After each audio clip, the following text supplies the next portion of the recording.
I think they'd have to be so far, Joanne. Good afternoon. I can see why the feds decided to call Derek Miller as one of their last few witnesses. They've been trying to use him to corroborate a lot of the testimony we've already heard from contractors through the first 4 months of trial, and so far I would say he has done that. Let's get you caught up on what's happened here on day 50 of trial.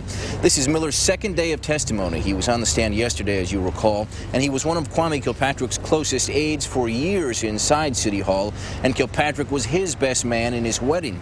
Today, Miller is the government's star witness in their case against him. He has testified about a slew of contracts that we've already heard about during the first 4 months of trial. Other contractors talking about city jobs that were killed or held up by the mayor until his friend, contractor Bobby Ferguson, was happy. Miller confirmed all of those stories today so far, saying it was well understood among Kilpatrick's team that finding city work for Ferguson was a top priority. Miller recounted one conversation he had with Kilpatrick where he says the mayor told him he was going to freeze a contract with a company called Inland Waters. Quote, he said Inland hadn't paid Bobby. Their work wasn't going to move forward until they paid Bobby. He said he was going to hold it.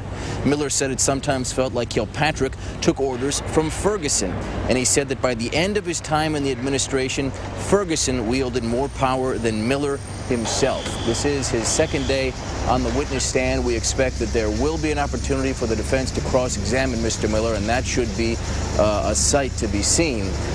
We know that private investigators have been hired by the defense lawyers to try to find out essentially dirt about Mr. Miller, things that they could use to discredit him. They were searching for that information even as this trial was going on. I don't know if they found any, but if they did, you can expect we'll hear about it shortly.